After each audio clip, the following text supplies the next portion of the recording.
the USA basketball team ever make it out of the group stage at the 2024 Olympics?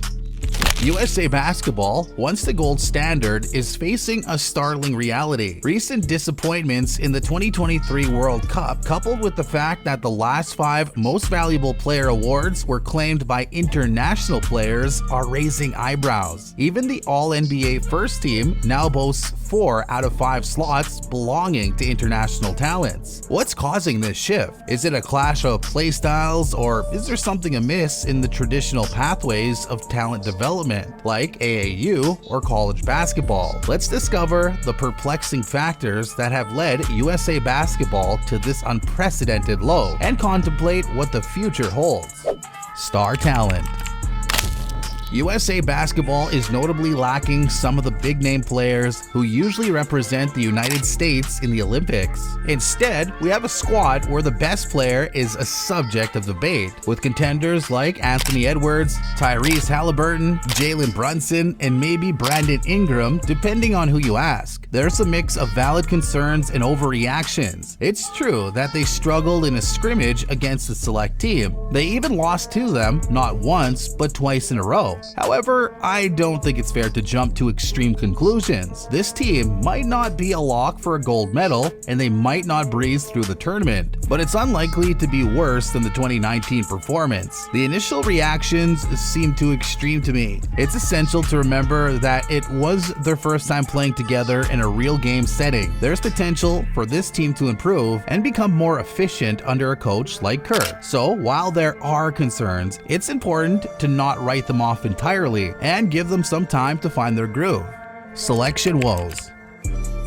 Regarding Trae Young's absence, it's intriguing how some people seem to have reservations about him. It's possible that there are underlying factors like shoe company politics at play. The theory that his affiliation with Adidas could be a factor in his exclusion from the team is interesting, although it's challenging to confirm. Nevertheless, I believe Trae Young is an exceptional point guard in the NBA and should definitely be in consideration for Team USA, especially if you're not solely picking from the top tier point guards. Player availability and the challenging landscape of international basketball is a crucial problem that the USA basketball team has been facing for quite some time. In 2019, for instance, many top players declined to participate in the FIBA World Cup, partly because they would then have to turn around and compete in the 2020 Olympics. The 2019 roster featured players like Kemba Walker, Donovan Mitchell, Harrison Barnes, Jason Tatum, and Chris Middleton, but it didn't have the same level of star power as some previous Team USA lineups. Fast forward to 2023, and the situation hasn't improved at all.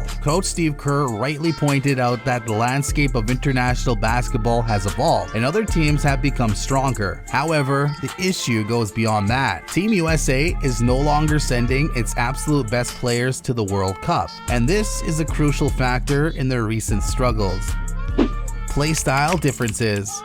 Continuity is another aspect that plays a role. The understanding of FIBA rules and adapting to the international style of play can be challenging for NBA players who are more accustomed to NBA rules and style. Defensive rotations, lane violations, and off-ball movement are all critical elements that Team USA needs to improve on. The 2023 roster lacked the same level of shooting and off-ball movement that some other teams displayed. While there were good shooters on the roster, the team struggled to create gravity and off-ball reactions like their opponents did. This reliance on isolation plays and pick and rolls against set defenses proved to be less effective in the FIBA World Cup. Certainly, there were moments in the tournament where the give the ball to our star player and let them go to work approach seemed effective. It worked in certain quarters and games, but it's not a recipe for winning a tournament, especially when other teams were running more structured offensive sets. One crucial aspect that stood out was the lack of offensive execution and off-ball movement compared to some of the other teams. Even in games where Team USA dominated, like the Montenegro game, the opponents were running more offensive sets while Team USA often relied on their athleticism to outperform their rivals. This approach can work against weaker teams, but might not be sustainable against stronger competition. One significant point of contention was the use of Jaren Jackson Jr. as the center on Team USA. In recent years, with the Memphis Grizzlies, he hasn't played center frequently,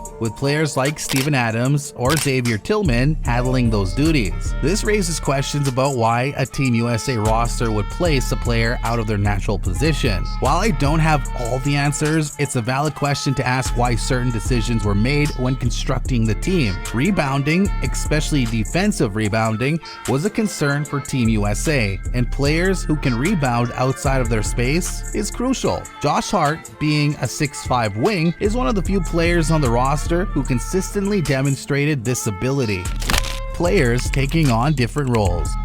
It's essential to clarify that criticism of the Team USA players shouldn't be directed at their abilities or their commitment. These players, many of whom play specific roles on their NBA teams, are asked to take on different roles and responsibilities when they represent their national teams. That's a significant shift, and it's only natural that they might not perform at the same level as they do in their familiar NBA roles. The example of players like Luis Scola, Evan Fournier, Patty Mills, and Dennis Schroeder turning into Michael Jordan for their national teams illustrates the point. These players are asked to carry a more substantial load and play different roles when they represent their countries, and they rise to the occasion. So it's important to consider the human nature of this transition. When players are given a more prominent role and more opportunities to contribute, they tend to thrive. It's not about a lack of effort or commitment, it's just about adjusting to a new dynamic. Moreover, players like Richard Jefferson and others who had impressive NBA seasons might not have had the same level of success when they didn't get the number of shots they needed to get comfortable. That's just the nature of basketball, and it doesn't diminish their abilities or contributions. The question that arises from all of this is whether some of the discourse and commentary around Team USA's international performances is rooted in American arrogance. It's a valid question to consider. In the past, we've seen instances where Team USA has faced challenges in international competitions, and it's not a new phenomenon. Perhaps it's time for a shift in expectations. Rather than going into these tournaments with the assumption that they'll win gold easily, we should recognize the strength of the global game and the talent level of players from all around the world. Winning gold at this level is never easy, and it requires a different mindset and approach. Additionally, there's a need to move away from the idea of players getting exposed in FIBA basketball. These players are incredibly talented and successful in their own right,